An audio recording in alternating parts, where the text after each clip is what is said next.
এই যে এটা হচ্ছে মূলা সিদ্ধ করে তারপর সেটাকে ব্লেন্ড করে বা বেটে কুচো চিংড়ি দিয়ে বাগার দেওয়া হয়েছে। এটাকে মূলা চিংড়ি ভর্তাও বলা যায়। আর এটা হচ্ছে সর্ষে দিয়ে পোয়া মাছ, আমি আমার হাসিনাস কুকিং স্টাইলে আপনাদের দেখিয়েছি। আর এটা হচ্ছে রূপচাঁদা মাছ ভেজে ভুনা করা হয়েছে বা ভুনা করেছি। আর এটা দাও, মরিচটা দাও, মরিচটা দেখাই। এই যে আমন্তার বাবা খেতে বসছে আজকে, তার রিভিউ নাও, এটা নাও।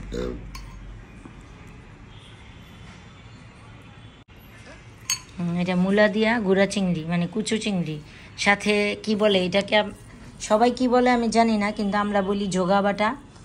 ওই যে ছোট চিংড়ি বা বড় চিংড়ির মাথার কাটাটা, তারপর পাগুলি, এগুলি একসাথে বেটে নেওয়া হয়, এটাকে জোগা বাটা বলে। কে কি কোন দেশে কে কি বলে জানি না, আমরা জোগা বাটা বলি।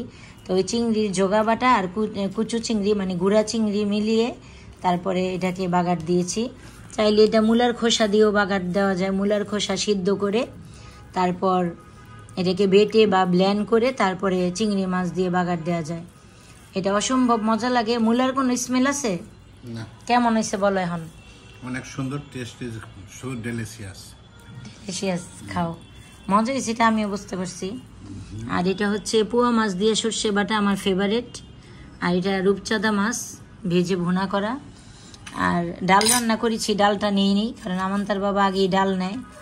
ডালটা মুসুরির ডাল, ওইটা টমেটো দিয়ে ধনেপাতা দিয়ে রান্না করেছি।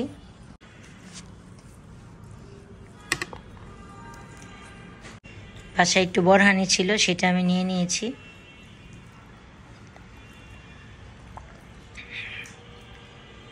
এক সিপ খেয়ে দাও বরহানিটা।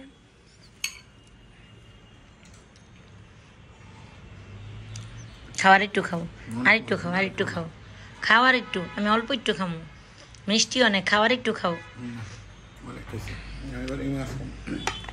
এটা নাও, এটা খাও। এখন আমি নিয়েছি মূলা বাটাটা, বোঝাই যাবে না যে এটা মূলা সিদ্ধ করে বাটা, বোঝা যাবে কি কলার থোড় আছে না, কলার থোড়।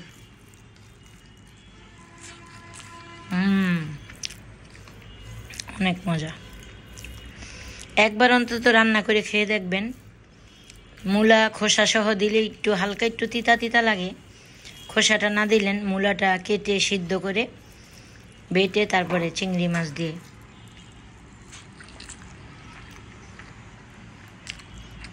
আমান্তার বাবা খাচ্ছে রূপচাঁদা মাছ, ওইটা ঠিক আছে। এই যে রূপচাঁদাগুলি মজা না? তো আমরা খাওয়া দাওয়া করি, আপনারা সবাই খাওয়া দাওয়া করেন।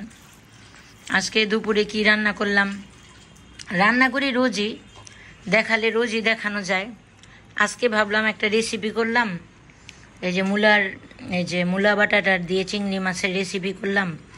এই রেসিপিটা আপনাদের সাথে শেয়ার করলাম, তাই ভিডিও করলাম।